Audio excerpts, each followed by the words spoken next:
The pen was still warm when Charles leaned in and whispered, "You built this." I should have felt proud. I should have let the applause sink in. But instead, I was watching Julian Blackwell, the newly crowned CEO, check his watch like he had somewhere more important to be. His father had just transferred power. A $5 billion merger had closed under terms I spent 7 years crafting. And Julian didn't even look up when he shook my hand. Just a flat, "Thanks for your contributions," like I'd handed him a damn clipboard instead of the global skeleton of Marisun Holdings. I knew right then, the legacy was dead. Charles had been many things. Arrogant, calculated, but he read. He listened. He knew the weight of every line I buried inside those 3,000 pages. Julian? Julian was a press release in a suit. Didn't even ask for the closing memo summary. Just walked into the boardroom with that smug, inherited grin and said, "Let's make it official." I nodded through the flashbulbs, through the shareholder claps and the cheap champagne and the PR rep saying, "This is a new era." Because I'd already started writing its obituary. And hey, before I forget, if you're still listening and you haven't liked or subscribed, now's the time. 97% of people don't. But it keeps stories like this alive. And trust me, you'll want to hear the ending. Back to that day. Charles stood beside me for a long time after the cameras cut. He wasn't emotional, just resigned. Like he knew the empire he'd built was no longer a company. It was an heirloom. And he'd just handed it to a man who'd never held a wrench in his life. "You carved the bones," he said again, softer this time. "Everything after this? Not my doing."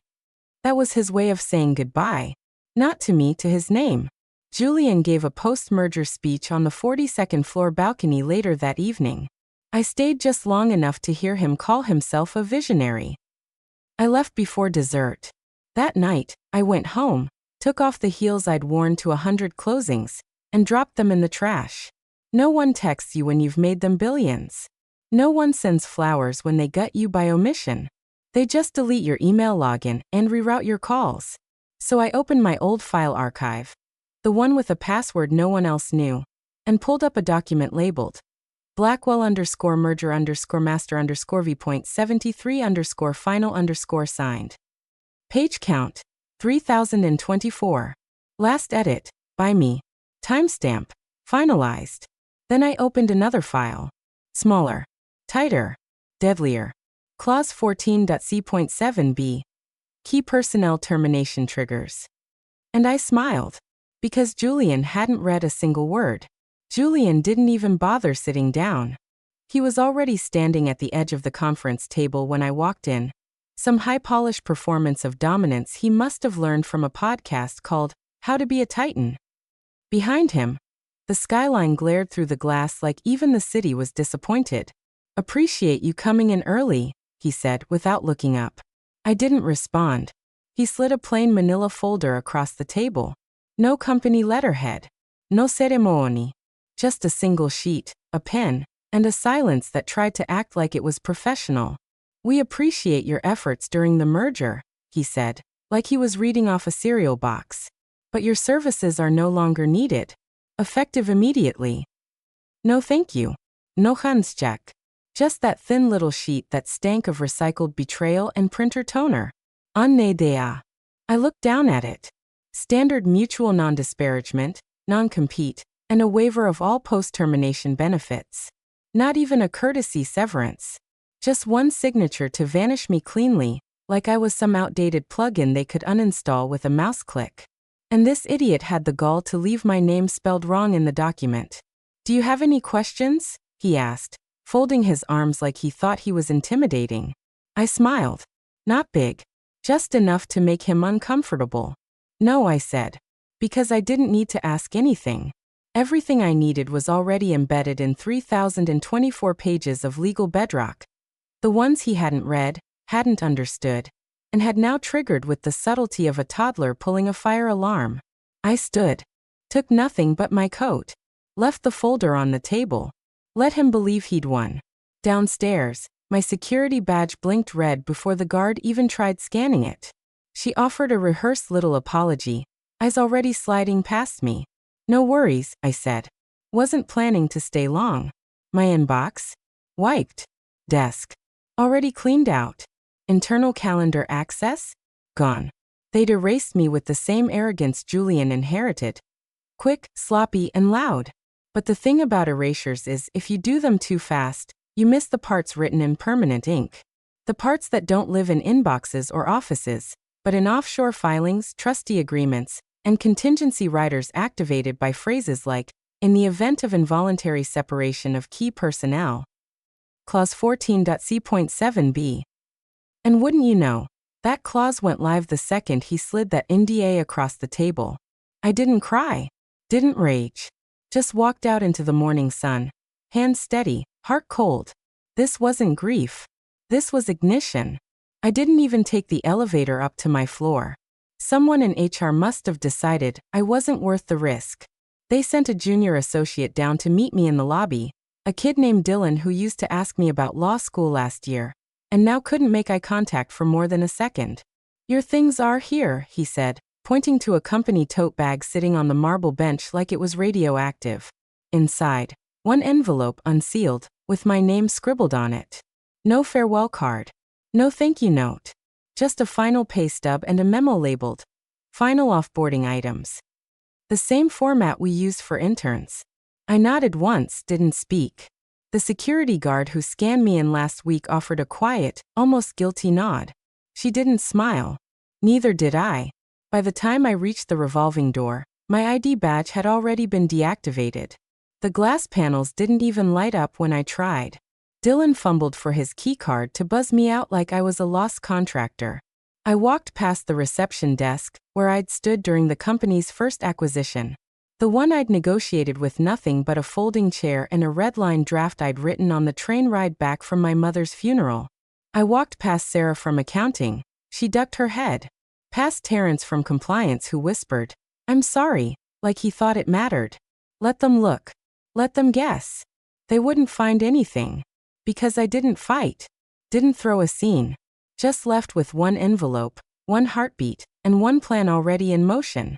That night, Julian was on a rooftop in Midtown, clinking champagne glasses with the same investors who used to ask me the tough questions in diligence calls.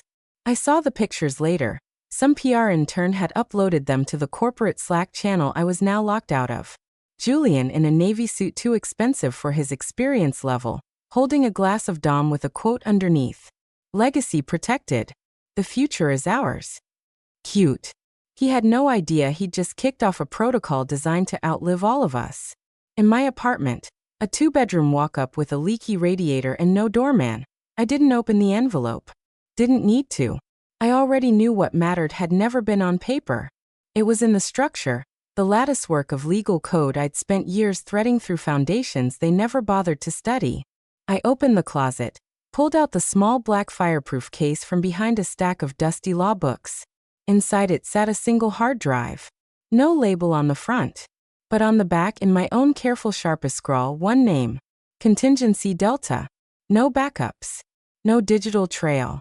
Just the spine of a plan that only needed one thing to launch. Arrogance. And Julian Blackwell had just given it to me. On company letterhead. The first time Charles Blackwell handed me power, it came in the form of a post-it note.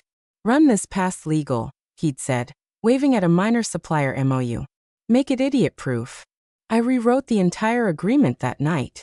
By the time Charles got it back, it had a built-in arbitration clause, 3 liability dampeners, and a poison pill tucked neatly under paragraph 9. He never asked questions after that. For the next 7 years.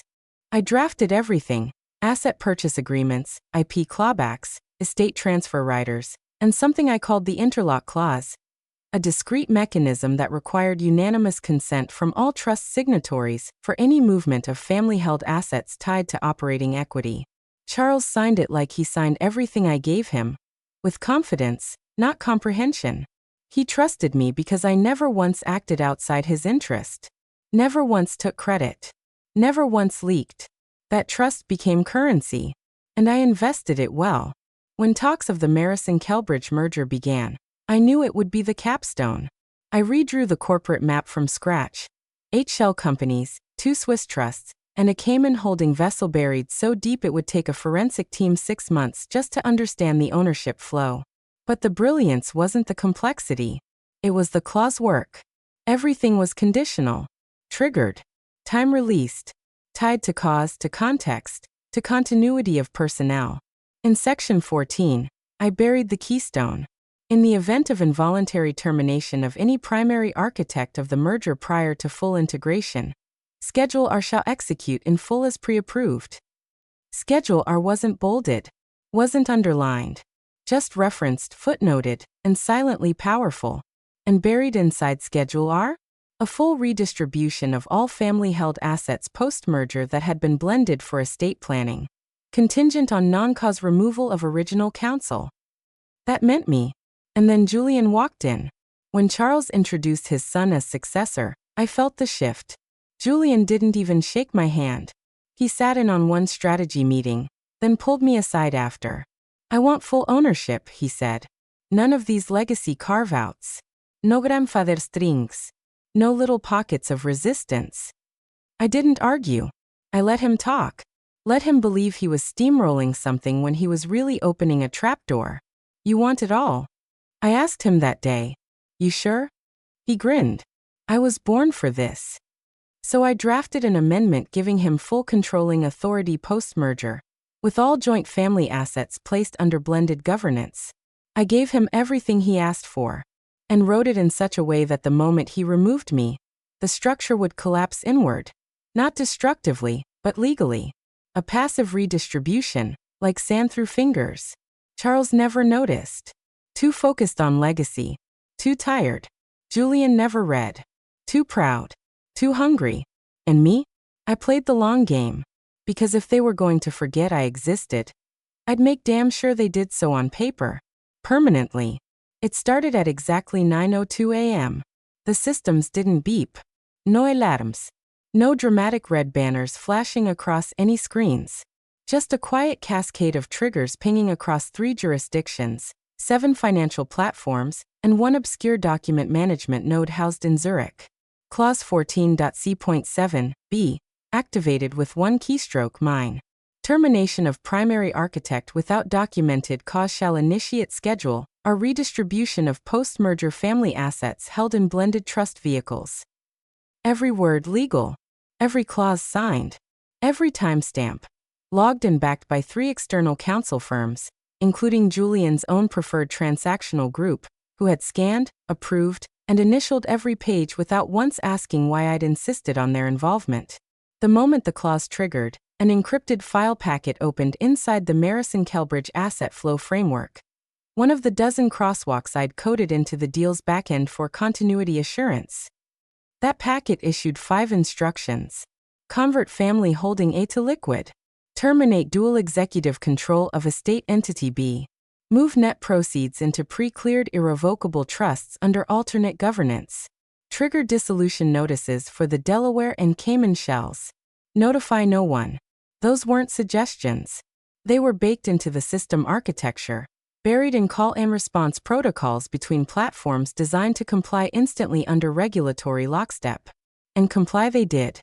The Blackwell family's core holdings, $290 million across equities, real estate, blended estate structures, and tax-advantaged international shelters began moving. It took under 7 minutes.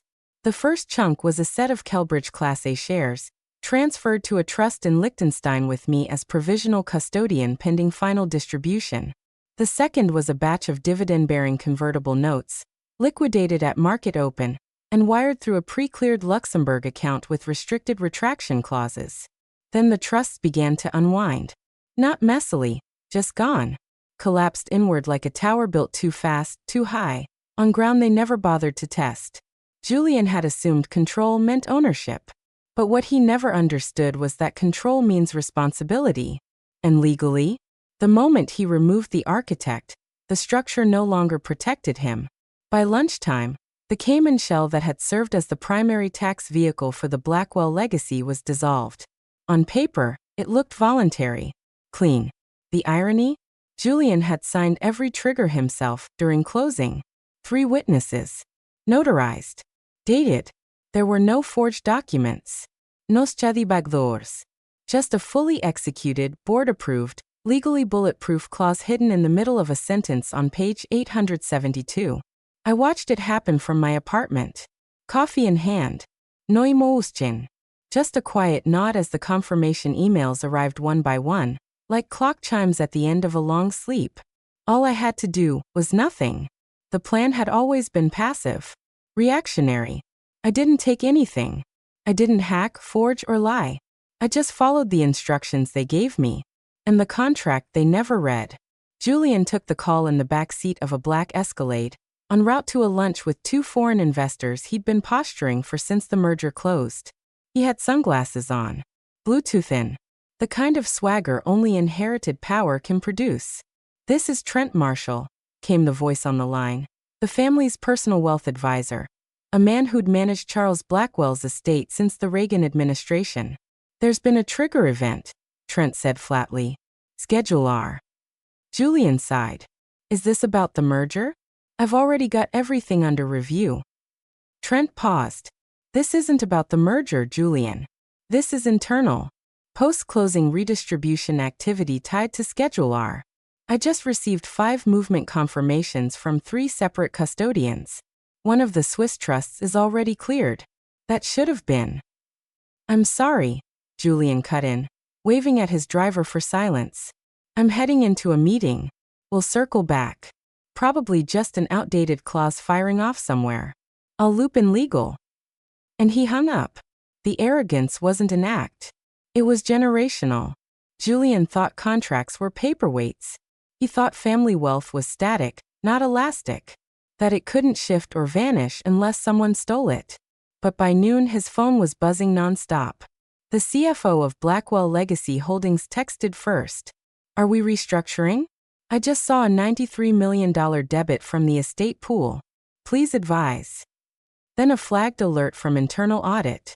"Unscheduled liquidation notice. KBRG Class A block, executed." And finally, a full internal compliance notification. Trustee 72 are dissolved. Beneficiary transfer per clause 14.c.7b. Confirmation attached. Julian still hadn't read the contract. Instead, he forwarded the alerts to legal with a casual, passive-aggressive note. "Can someone explain what the hell this is?" Inside the legal team, panic was starting to flicker. They'd inherited the post-merger framework from me, but never really touched it. Too complex. Too clean. And now it was moving on its own, activating levers no one had been briefed on. 2 associates pulled up the merger binder and froze when they hit the clause. 14.c.7. Be trigger upon involuntary removal of architect. Redistribution per Schedule R. No board override permitted post-activation. One of them whispered, "Oh God." Another muttered, "She built the trapdoor." Meanwhile, Julian walked into his lunch meeting 15 minutes late, smirking, still thinking he'd fix everything with a phone call and a firm tone. He ordered a $120 ribeye and told his guests, "The firm's in great shape. We're just smoothing out the last few bumps post-integration." He had no idea his net worth had just been quietly amputated below the waist. Because you can't patch arrogance. And you damn sure can't fix what you never took the time to understand. By 8:14 the next morning, the family's Cayman entity was gone. Dissolved, deregistered, and struck from the Financial Services Authority record with nothing more than a timestamp and a clearance letter uploaded to the secure vault. 4 minutes later, a Legacy Delaware LLC, used for funneling estate distributions and preferred share dividends, converted into a nonprofit holding structure under a dormant clause tied to Schedule R. The name remained the same, but the purpose had vanished. Like painting a gravestone to look like a summer home. By 9:03, a deep-locked Swiss trust kicked into activation protocol. Asset Pool B, previously marked deferred, shifted under revised governance, managed by a philanthropic advisory board. All of it was pre-approved. All of it was legal. And all of it irrevocable. Julian didn't see it happen until the headlines hit. Blackwell Family Holdings posts sudden $290 million decline in disclosed assets. Analysts raise concerns over Marisun post-merger stability. Legacy liquidity shock. Is the Blackwell dynasty cracking? He stormed into the boardroom mid-morning in a state of full-body denial. "Tai Askew, Shirt wrinkled. No entouraje. No espin. This is temporary, he spat. Some kind of back-end error. The CFO, pale and visibly sweating, just passed him a packet silently. Inside, a flowchart showing the asset transfers. All verified. All finalized. No way to reverse them. Why the hell didn't anyone catch this? Julian barked. We didn't know it was there, Legal replied. Julian's hands curled around the edge of the table. This is my company now. We can claw it back. No, the general counsel said grim. You can't. The clause is airtight. Your father signed it. You signed it. We all did. He froze. Who drafted it? Silence. A junior compliance officer in the corner cleared her throat and said softly, she did. Julian looked like he'd swallowed his tongue. Meanwhile, I was eating toast. In my kitchen. In sweatpants.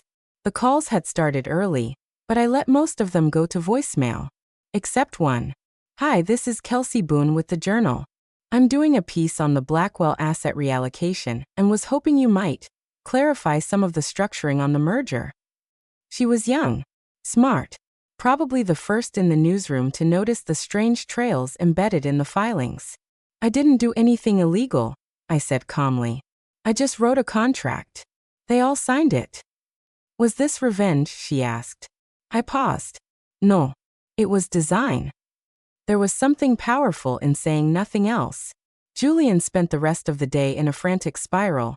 Meetings with counsel, emergency calls with estate planners, even a desperate email to his father. Charles didn't reply. He didn't have to, because the board had already scheduled an emergency session. And Julian? He was beginning to understand that ownership meant nothing when the foundation had been built on sand. Sand that I, very quietly, had poured myself. The boardroom smelled like panic and aftershave. It was supposed to be a quarterly update. Instead, it became an autopsy. Julian sat at the head of the table. Hunched, no tie, eyes glassy. As the board filed in silently, expressions already hardened. The CFO took a seat 2 chairs down, avoiding eye contact. The general counsel was flipping through the merger contract like it was a cursed text, lips moving, highlighting clause after clause in fluorescent yellow. Start from the top, barked Eleanor Dre, the board's longest-serving independent director. What the hell happened to our liquidity position? No one answered. Finally, the general counsel set the binder down and exhaled. Clause 14.c.7b. Termination of the merger's primary architect triggers Schedule R. It's a redistribution clause, specifically targeted at shared post-merger family assets. Julian tried to scoff. That was never explained to me. This is sabotage. It was explained in the contract, she replied evenly. You signed it. So did your father. So did the board. It was reviewed by 3 law firms, including yours, Julian. Eleanor leaned forward. Who drafted this? Silence. Then a voice, someone junior, no one saw who, whispered, she did. The room cracked under the weight of that sentence. And then came the click of wheels on polished floor. Charles Blackwell, thinner now, pallid and sunken-eyed, was being rolled in by an aide. No annoncement. No introduction. He just entered like a ghost revisiting the grave he'd been buried in before death.